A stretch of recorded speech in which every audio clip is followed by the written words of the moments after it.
Você vai ouvir palavras de coração para coração, conforto e fraternidade, no ar.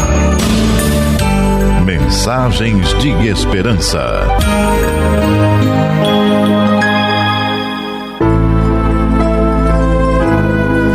Olá, caríssimos ouvintes, entrando no ar mais uma edição do programa Mensagens de Esperança, pelas ondas amigas da Rádio Rio de Janeiro, em 1400 kHz AM e pela internet em www.radioriodejaneiro.am.br. Passemos para a nossa primeira mensagem. Do livro No Roteiro de Jesus, organizado por Gerson Simões Monteiro, pela editora Federação Espírita Brasileira. É o capítulo 8, a Escritura do Evangelho.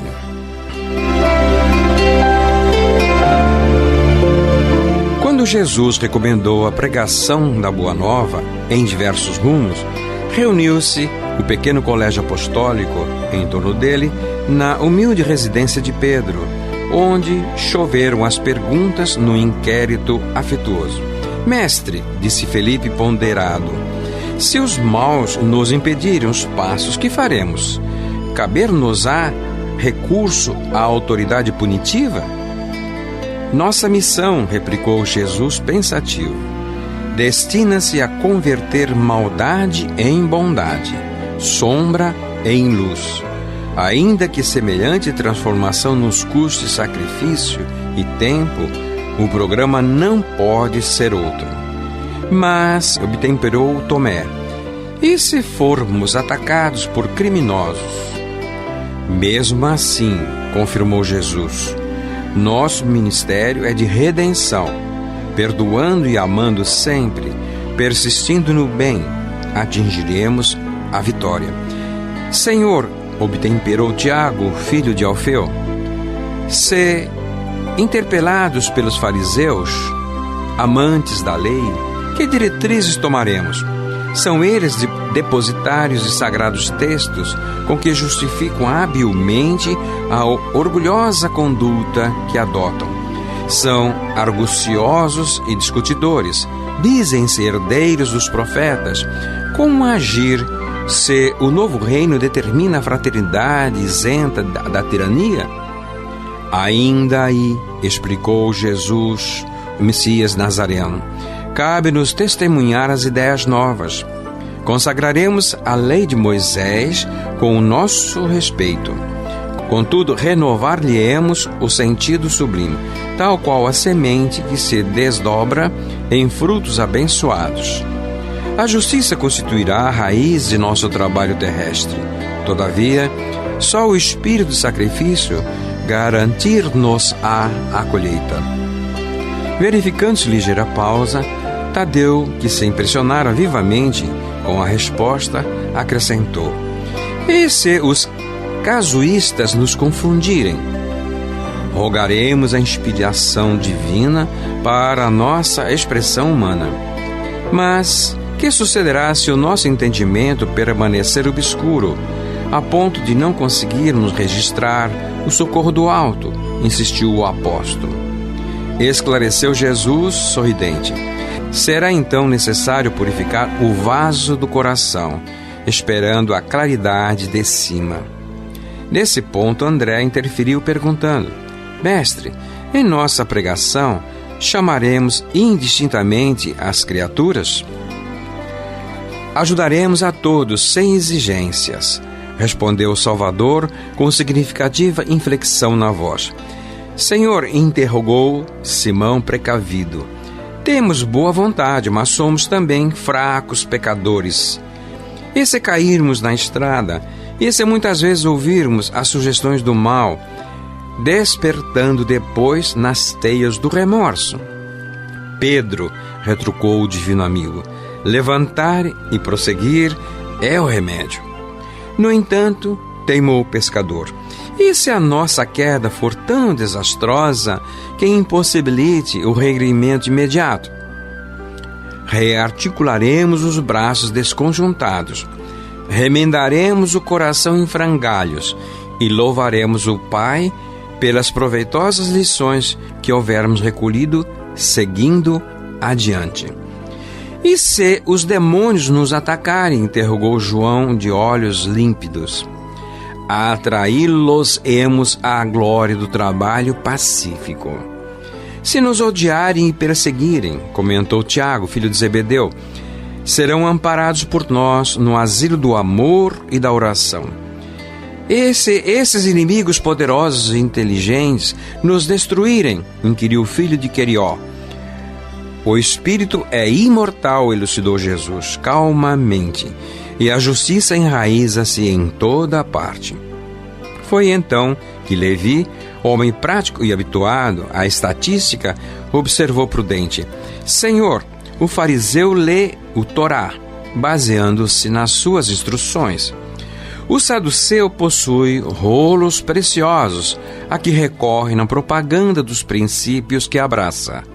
O gentio sustenta as suas escolas, conta com milhares de pergaminhos, arquivando pensamentos e convicções dos filósofos gregos, persas, egípcios e romanos. E nós? A que documentos recorreremos? Que material mobilizaremos para ensinar em nome do Pai, sábio e misericordioso? O mestre meditou longamente e falou: usaremos a palavra quando for necessária, sabendo, porém, que o verbo degradado estabelece o domínio das perturbações e das trevas. Valer-nos-emos dos caracteres escritos na extensão do reino de Deus. No entanto, não ignoraremos que as praças do mundo exibem numerosos escribas e túnicas compridas, cujo pensamento escuro fortalece o império da incompreensão e da sombra.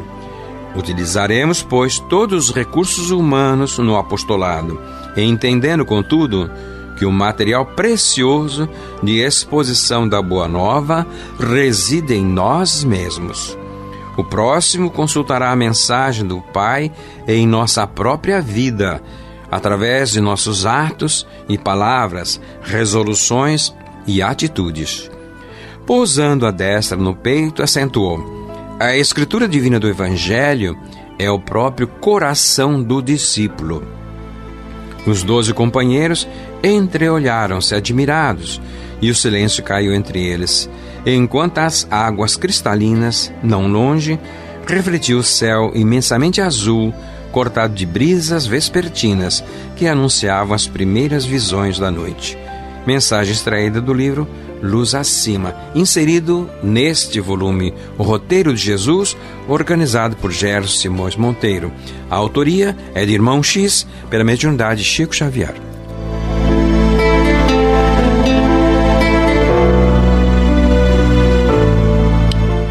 Estão em sintonia com a Rádio Rio de Janeiro, o programa é Mensagens e Esperança, passando para o módulo Vocabulário Espírita. Do livro Lex Kardeciano, Manual de Termos e Conceitos Espíritas, de Lamartine Paleno Júnior, pela editora Leon Denis, o termo vida futura. Assim se expressa Lamartine: a vida espiritual que se desdobra depois da morte do corpo físico, vida além túmulo. O espírito liberto do corpo físico que pereceu passa a viver em outro mundo, em outra dimensão, em novas condições, conhecida como espirituais. Ali tem seu mundo de relação e é um ser comum no meio de outros iguais. A vida futura implica a conservação de nossa individualidade depois da morte. Que nos importaria, com efeito, sobreviver ao nosso corpo se nossa essência moral devesse se perder no oceano do infinito? As consequências para nós seriam as mesmas que o nada. Isso Lamartine extraiu do Livro dos Espíritos, a questão 959. Anotou Lamartine Palhano o termo vida futura no seu Lex Kardeciano, Manual de Termos e Conceitos Espírita, pela editora Leon Denis.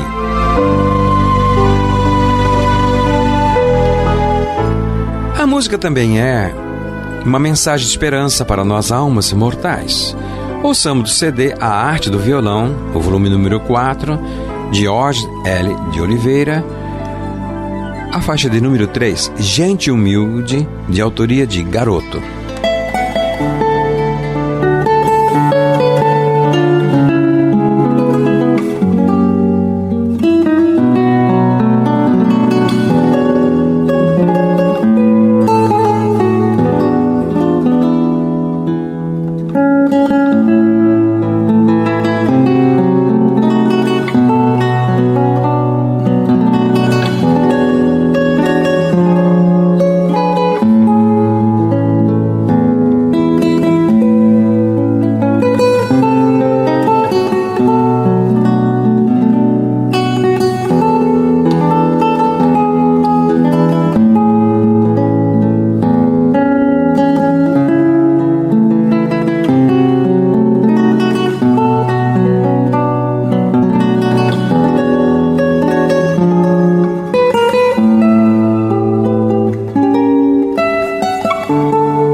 Estão em sintonia com a Rádio Rio de Janeiro, o programa Mensagens de Esperança, passando para o módulo Painel do Livro Espírita, livro Também a Notícia. Em minhas mãos, mais um lançamento da editora Intelitera. O autor é Antônio Demarchi e o título Nas Bênçãos de Chico Xavier. Quem é Antônio Demarchi? Nasceu na cidade de Duartina, São Paulo, e viveu sua infância e adolescência em Paulistânia, pequena cidade do interior de São Paulo, próxima a Bauru. Aos 18 anos veio para São Paulo em busca de novas oportunidades e desafios. Trabalhou e estudou, graduou-se em Economia pelo Instituto Municipal de Ensino Superior de São Caetano do Sul em 1976. Conheceu o Espiritismo em 1974, frequentando inicialmente o Centro Espírita Seara do Mestre, no bairro do Ipiranga, em São Paulo. Fez o curso da Escola de Médios da Federação Espírita do Estado de São Paulo, concluindo em 1978. Desde 1981, é trabalhador do Centro Espírita Caminho da Luz, em Água Rasa, São Paulo. É escritor, conferencista e palestrante, tendo sido um dos conferencistas do Congresso da Federação Espírita do Estado de São Paulo em 2012 e 2014. Em parceria com seu mentor, irmão Virgílio, e o espírito José Florencio, já psicografou 16 obras, dentre as quais, além do Infinito Azul, Crepúsculo de Outono, Mansão dos Jovens, Anjos da Caridade, O Sétimo Selo e Jesus, o Divino Amigo. Profissionalmente, hoje ocupa o cargo de executivo de uma grande empresa de produtos químicos sediada em São Paulo. E a receita original dos direitos autorais dos livros publicados é destinada totalmente às várias obras assistenciais voltadas a crianças e idosos carentes. Vejamos o que é que nos oferece Antônio Demarchi nas Bênçãos de Chico Xavier. Então temos o nosso prefácio, como a editora colocou muito bem. Foi uma alegria e, na sequência, certa apreensão que o convite de Demarchi provocou em mim, a ponto mesmo de recusá-lo a princípio. Mas foi o próprio trabalho do amigo que me inspirou a retomar o convite para fazer esse prefácio. Inicialmente a alegria, porque livro é para mim tudo o que dizem de bom sobre ele e mais um pouco. Especialmente o de causos, entre aspas, como só um escritor do campo pode contar e comentar. E ainda mais, casos reais. E ainda mais, envolvendo um espírito que assumiu uma missão chamada Chico Xavier. Você me pergunta, o que estou dizendo? Ouvi dizer que espíritos de certa envergadura não precisam de nomes. Quando eles vêm nos auxiliar, seus nomes indicam sua missão. E Chico Xavier, como diz o título, é só bênçãos. E aí começou minha apreensão. Quem não conhece aquele que foi e com certeza continua sendo verdadeira carta viva do Evangelho, distribuiu as mensagens do amor, da caridade, da orientação, do trabalho, da dedicação, do alerta, do cuidado, do carinho, da atenção, da energia, da humildade. Portanto, o que dizer para motivar os leitores, principalmente os mais críticos, que vão achar que é só mais um entre os muitos livros sobre o Chico? Aí é que entra a especialidade do Demarchi, aquele contador do campo, dotado do sangue, suor e olhar sertanejo, que na vivência construiu um psiquismo e animismo de qualidade, já percebido pelos espíritos que utilizaram mediunicamente. Aqui você vai conhecer o Demarchi, o estudioso dedicado ao espiritismo, que com o seu olhar matuto vai esmiuçar e desvelar os movimentos, palavras e atitudes do Chico, sua leveza e sensibilidade na vivência do Evangelho. Um dentre bem poucos que pode mostrar que fez de Jesus na vida o seu modelo e guia. Demarchi revela-nos o apóstolo Chico Xavier, nos arrastando na rede de seus exemplos, recolhendo, resgatando e conduzindo almas para Jesus, o caminho de verdade para a vida imortal. Tenho certeza de que fé só tende a crescer com os casos apresentados. Leia, inspire-se e motive-se, porque você vai precisar desse impulso para ter coragem de enfrentar os desafios da transição que está aí, e agora chegando em suas fases mais agudas e intensas. Que Jesus e o Chico nos abençoem. Jeter Giacomini Filho, diretor da Rede Boa Nova de Rádio. Este é o lançamento de Antônio Demarque nas bênçãos de Chico Xavier. Que nós podemos nos deliciar nesse lançamento em nada mais, nada menos do que 39 capítulos em torno de Chico Xavier. Então realmente vale a pena conferir.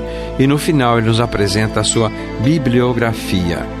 Que possamos fazer uma excelente leitura, onde ele destaca alguns títulos muito curiosos, como título dos capítulos: Um Homem Esquisito, Humildade como Conquista Espiritual, Uma Lição de Respeito, Vá com Deus, É Dando que se Recebe, Pelo Amor ou pela Dor, e assim vão nessa sequência os 39 capítulos de Nas Bênçãos de Chico Xavier, de autoria de Antônio Demarque, pela editora Intelitera.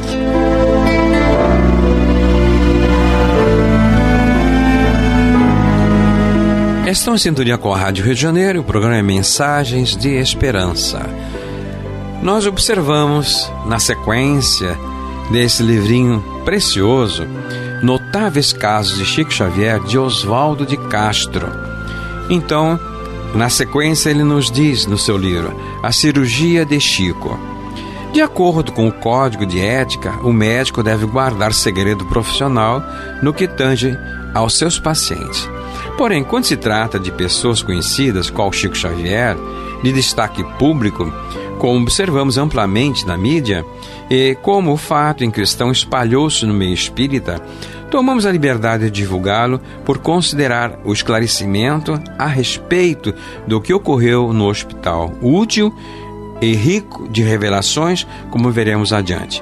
Chico sofreu terrivelmente durante anos, em consequência de retenção de urina, devido a um adenoma de próstata, tumor benigno, além de uma hérnia inguinal recidiva, já anteriormente operada, que muito o incomodava. Confidenciou-me que um dia precisaria ser operado e que o Dr. Bezerra lhe dissera que ele somente o seria quando quisesse, quando tivesse vontade, pois que ninguém iria interferir no seu livre-arbítrio. Esse dia chegou. Fiquei atônito quando me encarregou de escolher o médico e o hospital, afirmando que eu deveria tomar parte na cirurgia. Rogou-me também que mantivesse sigilo a respeito. Segundo ele, a operação não poderia ser feita em Uberaba, para não causar compreensível tumulto, e sim em São Paulo. Seu pedido deixou-me aturdido, pois, além da tremenda responsabilidade que Chico me investira, senti-me destituído do mérito que absolutamente estava longe de possuir. Recomendou-me que somente Nena Galves, Susana Mouzinho, Terezinha, a minha saudosa esposa, e eu poderíamos saber de sua solicitação. Depois de alguns meses, voltei a Uberaba, sem avisar a Chico, e quando ele abriu a porta, já me esperava com todos os exames pré-operatórios na mão. Ao retornar a São Paulo, apresentei-os ao urologista Dr. Levi de Almeida, no Hospital Santa Helena, e expliquei-lhe que se tratava de uma pessoa a quem eu queria muitíssimo bem, sem, porém, identificá-la. Cada cirurgião tem a sua equipe organizada, e não teria propósito eu lhe pedir para auxiliá-lo. Contudo, na minha surpresa, ele disse: eu o opero e você me ajuda. Marcamos o dia e, na véspera, Galves e eu apanhamos Chico no aeroporto. Ele veio sozinho de Uberaba. Levamos-lo ao consultório do urologista Dr. Levi, que ao vê-lo perguntou: você não é o Chico Xavier? Não? Chico humildemente respondeu: seu criado. Interessante o Levi tê-lo identificado, pois o Chico ainda não era tão conhecido, já que sua presença na mídia televisiva ocorreria na década seguinte. Internamo-lo à noite, à entrada do Hospital Santa Helena. Chico perguntou-me se o tumor não poderia tornar-se maligno, expressando-se precisamente assim: Dr. Oswaldo, o adenoma não pode transformar-se em adenocarcinoma. Então ponderei: fique tranquilo, a imagem radiográfica está muito nítida, o tumor é benigno. Em seguida, recomendou-me Chico que, durante a anestesia, não lhe ministrasse adrenalina, pois, segundo André Luiz, lhe faria mal. Acomodou-se no quarto 72 e foi operado no dia 29 de agosto de 68. Dona Erna presidia a Fundação Antônio e Helena Zerrener em substituição aos seus fundadores, Antônio e Helena, falecidos. Tratava-se de um casal de alemães, como também era alemã Dona Erna, amiga e pessoa da absoluta confiança deles. Ao saber que Chico estava internado, ela deu ordem para que fosse instalada uma extensão telefônica no quarto, a fim de que ele pudesse comunicar-se com os familiares de Pedro Leopoldo, e foi a visitá-lo. A presença de Dona Erna lhe causou surpresa. Ele já a conhecia havia algum tempo, porém ignorava que o Hospital Santa Helena pertencesse à fundação dirigida por ela. A respeito dessa nobre dama, ouvi do Dr. Américo Zopp, diretor clínico do hospital, o surpreendente depoimento: a Fundação Antônio e Helena Zerrener não existiria mais não fosse Chico Xavier. Quando ambos faleceram, Dona Erna assumiu o controle da fundação, mas houve um longo processo judicial provocado por terceiros, que objetivavam transferir a fundação para a Alemanha. Nesse período, Dona Erna visitava Chico com frequência em Pedro Leopoldo e era orientada espiritualmente por Bezerra de Menezes e pelo casal Antônio e Helena Zerrener. Dona Erna ganhou a causa e a fundação continuou suas atividades no Brasil. Então isso está inserido no livro Notáveis Casos de Chico Xavier, de Oswaldo de Castro, pela editora Jin.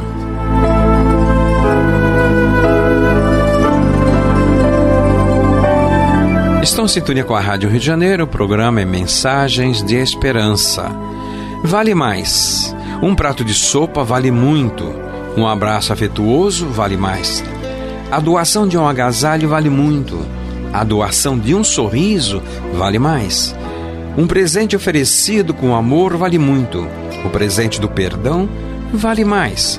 O prato de sopa pode matar a fome do corpo, mas o abraço verdadeiro pode matar a carência da alma. A doação de agasalho pode aquecer o corpo e proteger o fio, mas a doação de um sorriso pode aquecer o coração e proteger da solidão. A mensagem está no livro Jesus no Teu Dia a Dia, o Espírito José de Moraes, médium Aguinaldo Paviani e a editora Didier.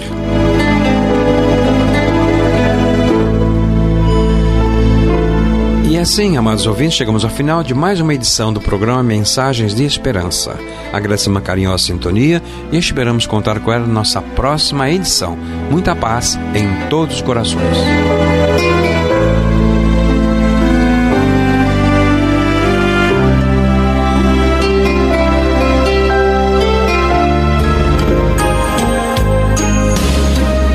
A Rádio Rio de Janeiro apresentou Mensagens de Esperança.